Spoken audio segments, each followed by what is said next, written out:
My subscribers have been wanting me to cover the Sonya Massey shooting, and as you know, I'm very careful about these things. I like to wait for the information to come out before commenting, unlike a certain indisputable person we know. Well, I've looked it over pretty carefully, heard from all sides, and quite frankly, I think there's a police officer in Springfield, Illinois that's in a little bit of trouble. Hello out there. I am trying to get through. With cold, blunt analysis cradled in the warmth of reasoning, it's time for Johnny Walker Dread to straighten you out on a thing or two. Emanating all the way from exciting Las Vegas, Oklahoma, it's time for the Johnny Walker Dread Show. It took me a while to find a really good, complete video footage of the shooting. And this is from WBFF in Baltimore, Fox 45. I will put a link in the description below. But I do think it's kind of interesting to go ahead and go through the first bulleted points here about the shooting.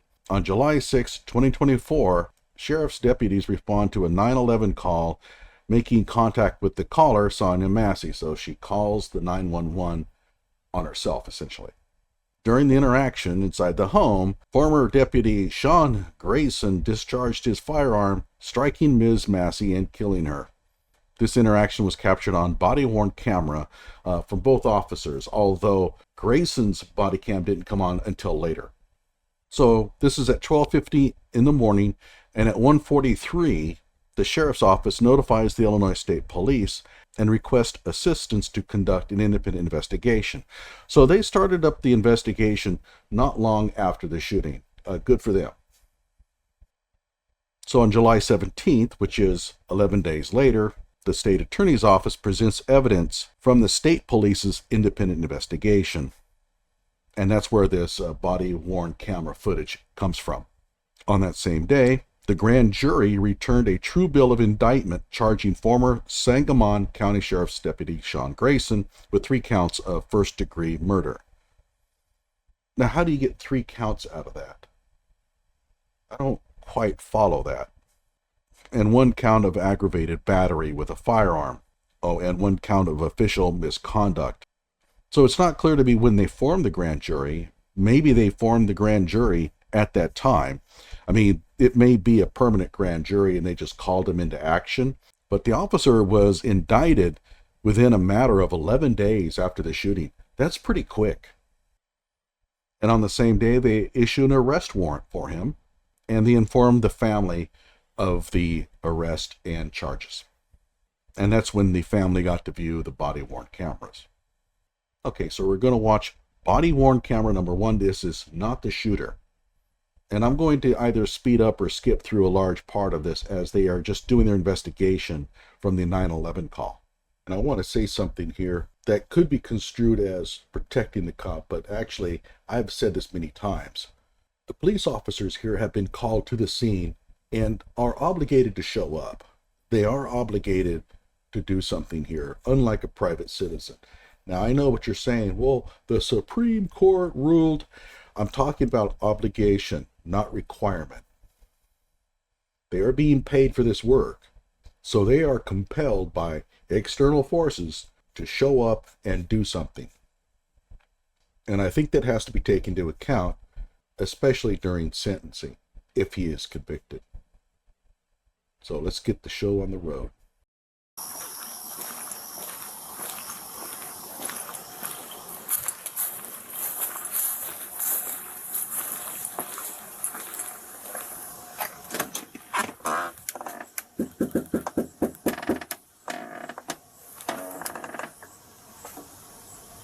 Now, Rick Gore on his channel, Good Luck America, made a big deal out of the fact that he's not knocking very loudly and he's not announcing himself.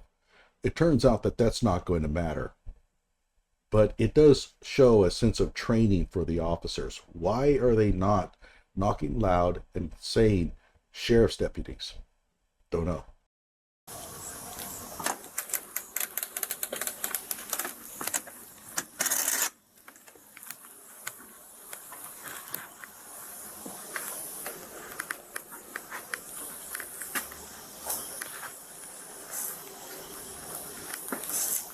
So you can see the officer back there combing through the neighborhood. So they're diligently looking for a burglary.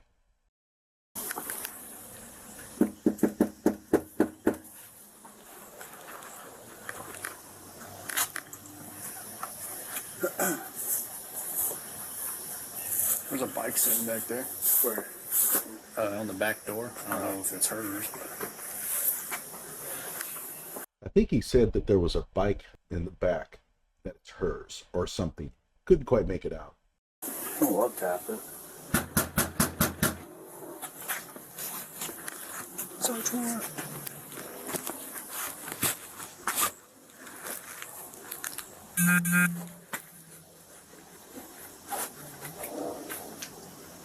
They seem to be very nonchalant about the whole thing. Must not be a very high crime neighborhood. The only reason I'm 319. making contact with her is because someone threw a brick to her. You want to try and call her 17 back here and let her know we're out front?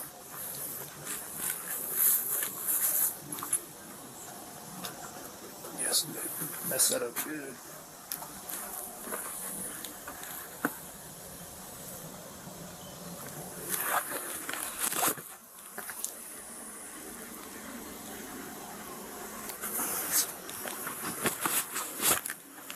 I hear the phone ringing.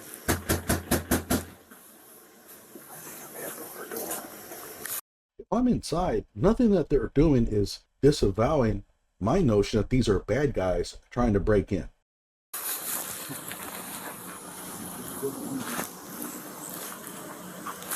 You didn't see anybody out walking that way, did you? No, not when I came in. I didn't see anybody that way either.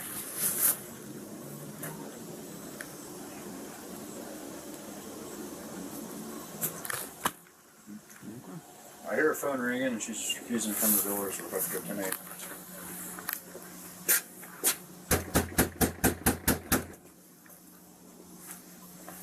She's dead in there. Oh, let's hope not.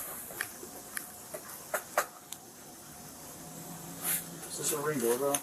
Yeah, it doesn't work though.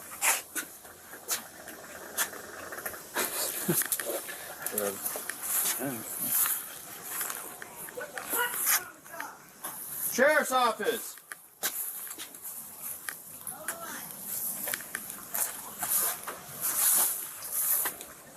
Two houses down, I think. So they finally announced themselves. So she does know who they are behind the door. So their failure to identify themselves is not going to be an issue. Oh no, it's right here. Put her drugs up.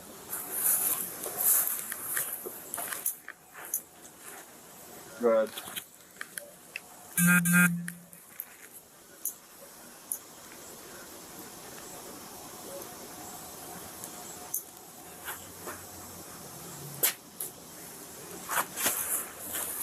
She was yelling inside. She told us to hold on. You come in the door or not? Alright, hurry up. He seems like he's irritated, as if he's been bothered to have to go out to this house to check it out. And his demeanor is going to be pretty much the same throughout. South town, bud.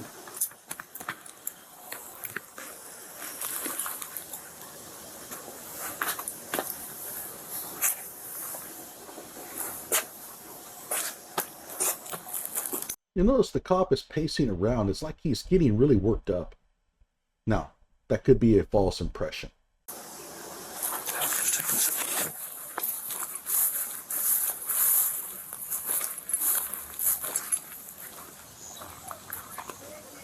Sheriff's office, the one you called.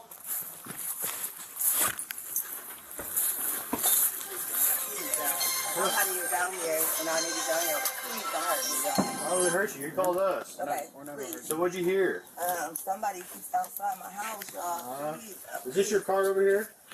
please, God, please, God, please. Is this your car over here? Oh. So he asked her, "Is this your car over here?" She kind of mumbles something, so he has to ask her again, and she says, "No." Please, God. That's not your black car in the driveway? Oh, well, we checked your yard. We walked around the whole block. We didn't see anybody. You know, we don't. We check the whole area. There's nobody out walking around. I know, y'all. Please, God. I'm trying to get help, y'all, but What do you need help with? nothing. Please, God. I don't know what to do. Do with what? Huh? What do you need help with? Nothing. I just wanted to see if y'all could help me. What do you want help with? Huh? What do you want help with? I heard somebody outside. Yeah, we checked your house. We checked your backyard. I walked all the way through all these backyards. We checked your front yard. We didn't see nobody, Yeah, so. nobody. All right. So one of the things that cops might be thinking here is that she's just lonely. She calls 911 because she wants somebody to come out and talk to her. Some officers understand, some don't. Unfortunately, the car in the driveway is going to change things here real soon. Nobody's out here. You didn't see anybody? No. Nope. Oh, Checked the whole area. okay. What took you so long to answer the door? Oh, I was trying to put on some clothes, sir. I'm sorry. I was trying to get I got you. dressed. All right. Sorry. Is there anything else we can do for you? Huh? Is there anything else I can do for you? No, sir. Okay. Okay. All right. Boy, what a good time it would have been to just get in your car and leave. She called 911 about a possible burglary. They came, they checked out the house, they told her that they found nothing. She's okay with it. At this point, you got to leave. But they don't. Why? The car. Doing all right mentally? Yes. Sure. My medicine and stuff. All right. Okay. I love y'all. Thank y'all. All right. That's not your black car though. The SUV. Whose is it?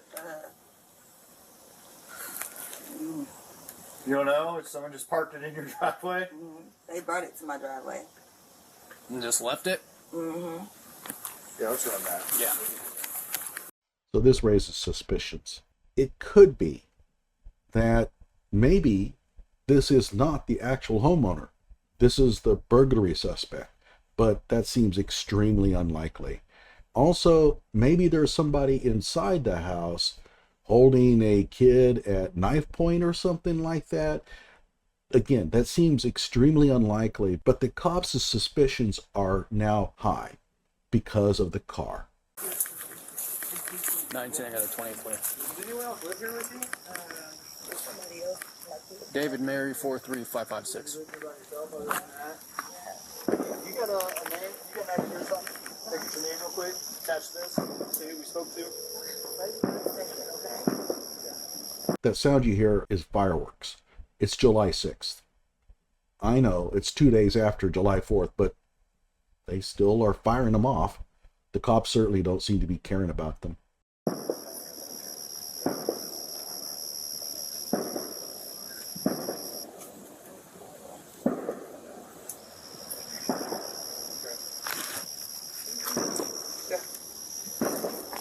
Temple.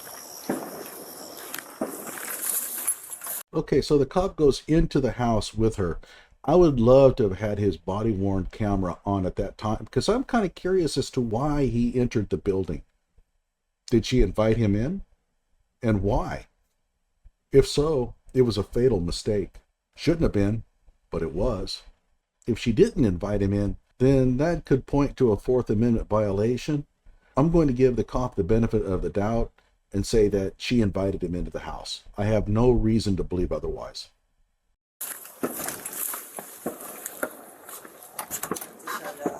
Yeah.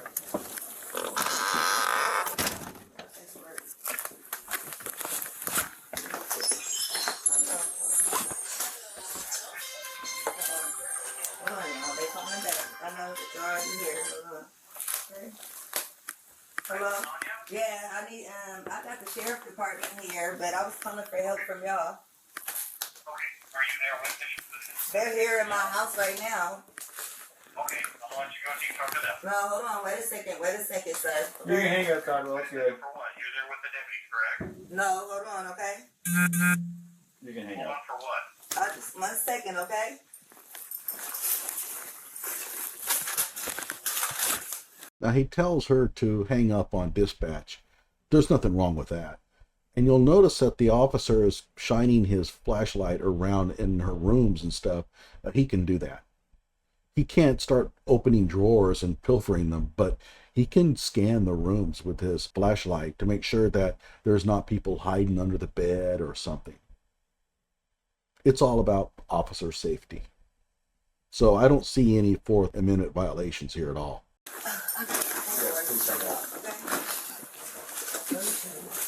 Okay. What's up? I got some paperwork. Can you grab that Bible, please? Yeah. Hey, I just need your name so we can get out of here. Was there any damage previous to your car? Previous, yeah, it was. Okay, what was the damage? A dent, I believe. What about windows? Oh, it was something that happened earlier. Okay. So she's not real forthcoming about the car. And in fact, it seems like now she's admitting it's her car, and she's not being forthright about the damage to it. The cops are suspicious here. There's something wrong. It turns out that there probably isn't, but that's in hindsight. If I'm on the call, I'm starting to wonder. But is that enough for me to hang around inside her house? No, I'm going home. Perfect. What is your last name? Shouldn't have to think about your last name. You're not in trouble. I just need to text. Massey. Huh? Massey. You have an ID? That'd make things so much easier. I just need you. Just a driver's license will do, and then I'll get out of your hair. Rick made a big deal out of the fact that asking for her driver's license was an escalation. I don't see it. He was friendly enough about it, although he's never really friendly at all in this video. He just seems real gruff. I want to show y'all my paperwork. I will get your paperwork. What paperwork? Okay. I got some paperwork. Well, just get your ID real Well, let's quick. get your ID first, and then One task at a time here. Okay. Let me Here, find grab it. your ID for me. Uh-huh. Okay. Your ID. One task at a time. So let's do an ID, and then you can dig around for your paperwork. I don't know where my ID is. you just in that stack right there, maybe. 1 second. Check on her.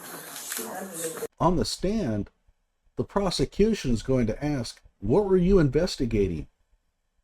Why were you in there? What crime do you think was underfoot? Yeah, the car is suspicious, but if it's stolen, it'll come back stolen. I'm not sure what this questioning does. I mean, why even hang out inside his house? I mean, I wouldn't. No, we don't need a fire while we're here. Right. Okay. Let me see. So it begins. She has the burner on. The cop tells her to turn off the burner because we don't need a fire around here. Okay, nothing wrong with that. So she goes and does it. Okay. Where you going? Huh? Where you going? Away from your hot steaming water. Away from my hot steaming water? Yeah. So they're joking around about the hot steaming water. He's trying to get it across to her that that's a very dangerous thing, and therefore he's going to be very careful. But he's saying it in a very jovial manner. She basically asks, hot boiling water? Like, that's a problem? I would rebuke you in the name of Jesus. Huh? Rebuke you in the name of You Jesus. better fucking not. I swear to God, I'll fucking shoot you right in your fucking face. Wow, okay, here we go. I don't follow what's happening here. She says, in the name of Jesus, I rebuke you. Somehow along the line, that cop took that as a deadly threat. Perhaps he doesn't know what the word rebuke means, basically condemn. Or perhaps he thought he heard something else. I don't know. But her saying that really fired him up. He pulls out his gun. She's got hot boiling water in her hands. I mean, technically, she can use it on him. But I don't see anything here that would indicate that she had such an intent. I mean, people have dangerous items on them all the time around you, but you don't think they're going to use them on you. Now, again, going back, I rebuke you in the name of Jesus. What does that mean? And my question is, why would she say that?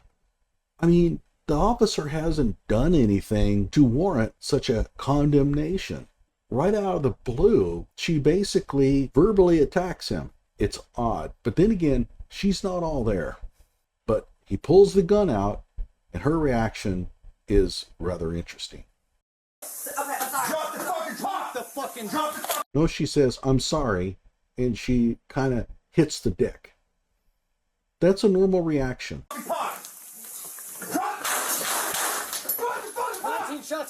Wow. Nothing like getting in front of your partner when he has a gun out. If he has any sympathetic fire in him, his shot is going to go right into this guy's back. Oh, and by the way, the tattoos, what the hell? What the hell is that? I mean, let's make ourselves look like former prisoners when we police the neighborhood. I've said it many times, I can't stand tattoos on cops. And before you go, well, Johnny Walker Dredd, don't you know that tattoos are accepted now in society? When they go to court, they're going to tell him to wear a long sleeve shirt to cover those tattoos. Why? Gee, perhaps because amongst the jury, they make you look guilty? Now, this is not the shooter, okay? But the other dude's got him too. And his lawyer is going to tell him to cover them up. I'm telling you, I don't like tattoos on cops. They need to quit this crap. And I understand that a lot of these cops are now former military, and for some reason, the military feels that you got to mark yourself up like this. To me, it shows impulsiveness, and I don't want that in a soldier or a cop. And if you don't like it, too bad. Shots fired! Shots fired! Shots fired! Drop the fucking pop!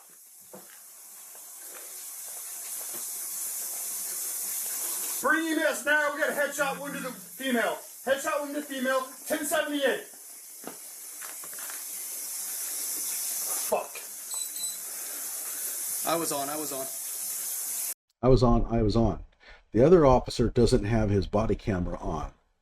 He's talking about his own personal body camera. I think he's reassuring the other cop that one of them has their body camera on. Or maybe they're warning the other cop that they have their body worn camera on. I'm gonna go get my kit. No, headshot, dude. She's done.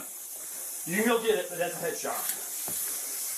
So the one officer wants to go get his kit for first aid, and the other one says, oh, forget it. She's gone. It's a headshot. From a legal standpoint, that's probably not a smart thing to do. Even though she is expired, do everything you can to make it look like you're trying to help, that you're really rattled about it. God damn it. God, fuck. Dude, I'm not taking fucking boiling water in the fucking head. And look, it fucking came right to our feet, too. God damn it. So the water came right to his feet. I'm not sure that helps or hurts him. I mean, it does show that she did fling the water, or at least the water was flung somehow away from her. But it also shows that the range was probably too far for her to be really effective in hurting him. Oh no. Fuck. God damn it. You good? I'm good. You good? Yeah, I'm good. Hold she got? Let her fucking just... God. Good, I'm good. That's going to be used against them, although it shouldn't be. The public doesn't quite understand what that means. It doesn't mean, yeah, I'm feeling great about what happened. Isn't that what you do, man? Fuck. Okay, so at this point, we've seen what happens. Now we're going to take a look at some slow-mo footage that's going to tell a little bit more about what took place.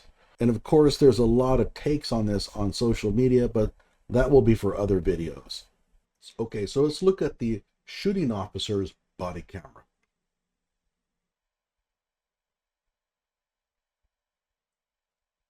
As usual, the first 30 seconds or so was silent. That's not on purpose. That's a typical feature of these body cams.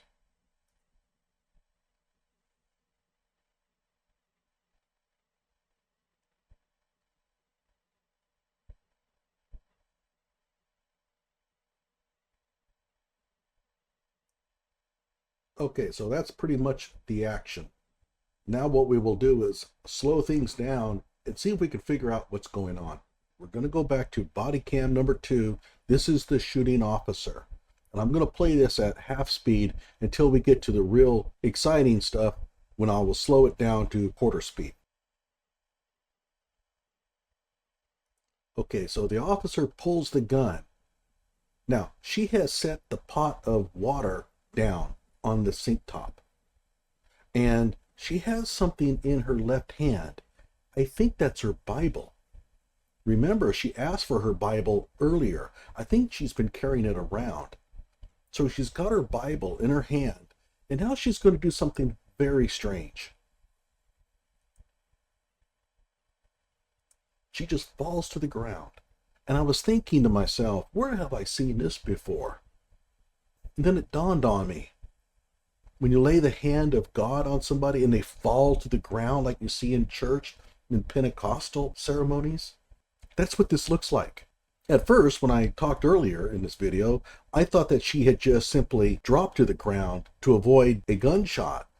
But that doesn't look like it. She's falling backwards, and she has not been shot. I'm thinking that, I know this sounds weird, I'm thinking she's having a religious experience right now. Right before she did this, she said, "In the name of Jesus, I will rebuke you." I don't know, kind of strange. Let's watch some more. Now, the cop has been criticized for going around the counter. After all, he has a barrier between him, right? I think that going around the counter is typical human behavior here. She's fallen to the ground. He's going to go around to see what she's up to. Yeah, I know Ben Crump has made a big deal out of this. I don't think there's anything here. But now, watch what she does. And at this point, we're going to drop it into quarter speed. Right there, she has the pot of hot water in her hands. And she's going to throw it at the officer. Now, remember, this pot of hot water was on the countertop. When she was on the ground, she reaches up and grabs it. And now she's going to throw it at him. And you can see the water hitting the floor right in front of them. So this raises an interesting question. And I am sure I am the only one that has thought of this. But was she undergoing a religious experience to where she saw the devil? And so she grabs this hot water and throws it at what she considers evil. And I know you cop haters out there are going to be saying, well, she got it right. Okay, let's not go there. But let's put two and two together. She asked for her Bible earlier, so she's obviously a religious person. She then makes a rather odd comment, "In the name of Jesus, I rebuke you," for no real good reason. Nothing that the cop said would have warranted something like that.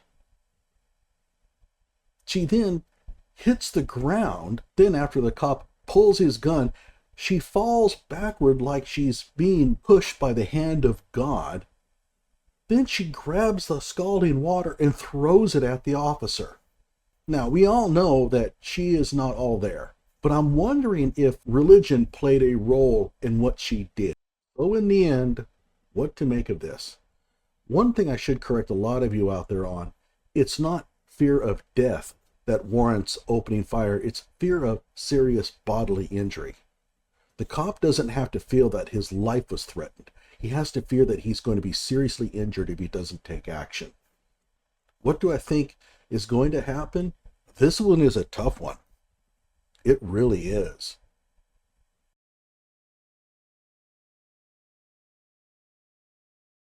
Like my video and subscribe to my channel. And you tell me, what do you think should happen to this cop?